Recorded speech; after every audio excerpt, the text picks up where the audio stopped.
Jinja Lexus Palace Busia ngera amanyira okujja ina nga lwaki obwavu butumira wano Dr. Wavu Boys tatugentu yebe tukole nenkolagana bwete kyesiba mujjukira konti EMMA yajja kukke wange wakangaze kusho tugenda kukola n'agamba mukyala we n'amugamba mama Aba abasajja tebafukamira nengenda kufukamira kuba kimusaba kingi ate ze ne musajja mugisu kufukamira mu kwebaza n'okusaba n'afukamira agansabira Joseph Kamilio nanteeke ku nnyonyi ninye ku nnyonyi fenga sirinye ku nnyonyi kirimubuuza passport yogiina nangamba ngiina gireete era olugendo olwaddako twatugenda Juba ebifaananyi byange mbiine nemuteeka ku nnyonyi EMMA era ekyo naye abadde akyenyumirizaamu nnyo ne kumpero so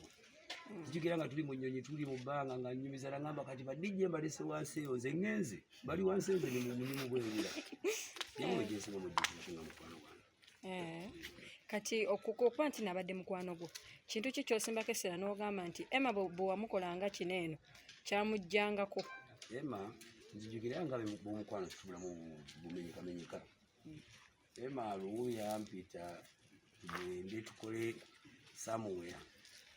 nesobola kugenda we bananyigira netumala ebbanga lyawerako nga musange ku Mona Lisa nga mpitako nga tuyisinganya buyisinganya naye ngero yakimuluma kuba muntu omutima mulungi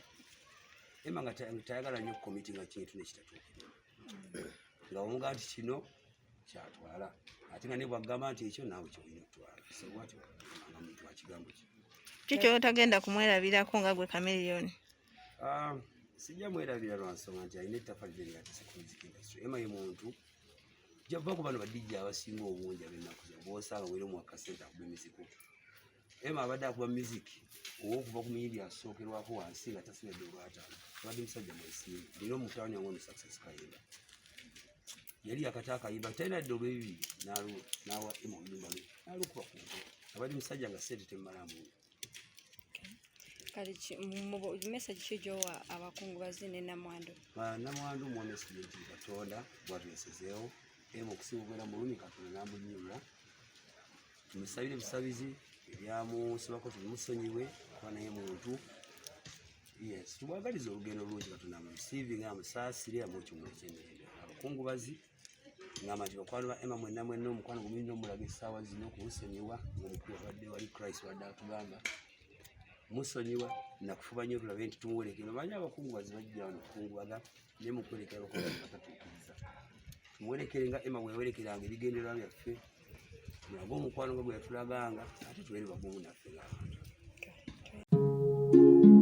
oyagala omukolo gw'ogwenjawulo gubeere n'ebijjukize mu nnyumba yo kankwanjulire ba King Montage Photo Studio ffe bakafulu mu kkuba ebifaananyi n'okukola vidiyo olina wedding birthday party kukyala nika baby shower photoshoot oba music shoot na buli kimu kyonna ky'oyagala ffe tusobola okuwa ebijjukize ebirungi eri ebirooto byo ate nno mwana wattu kusintiiza omuntu wa bulijjo tusange bannankulabe ku bitaala ku Prime Tower level 3 room D04 okumanya ebisingawo tukubire ku nnamba zino noti 7 noti 2 emu noti 4 emu 25 oba noti 755 3 731 oba noti 777 noti 23 4 noti 5 King Montage Photo Studio ffe tusobola okuwa ebijjukize ebirungi ate nno mwana wattu kusintiiza omuntu wa bulijjo.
oyagala omukolo gw'ogwenjawulo gubeere n'ebijjukize mu nnyumba yo kankwanjulire ba King Montage Photo Studio ffe bakafulu mu kkuba ebifaananyi n'okukola vidiyo olina wedding birthday party kukyala nika baby shower photoshoot oba music shoot na buli kimu kyonna ky'oyagala ffe tusobola okuwa ebijjukize ebirungi eri ebirooto byo ate nno mwana wattu kusintiiza omuntu wa bulijjo tusange bannankulabe ku bitaala ku Prime Tower level 3 room D04 okumanya ebisingawo tukubire ku nnamba zino noti 7 noti 2 emu noti 4 emu 25 oba noti 755 3 731 oba noti 777 noti 23 4 noti 5 King Montage Photo Studio ffe tusobola okuwa ebijjukize ebirungi ate nno mwana wattu kusintiiza omuntu wa bulijjo.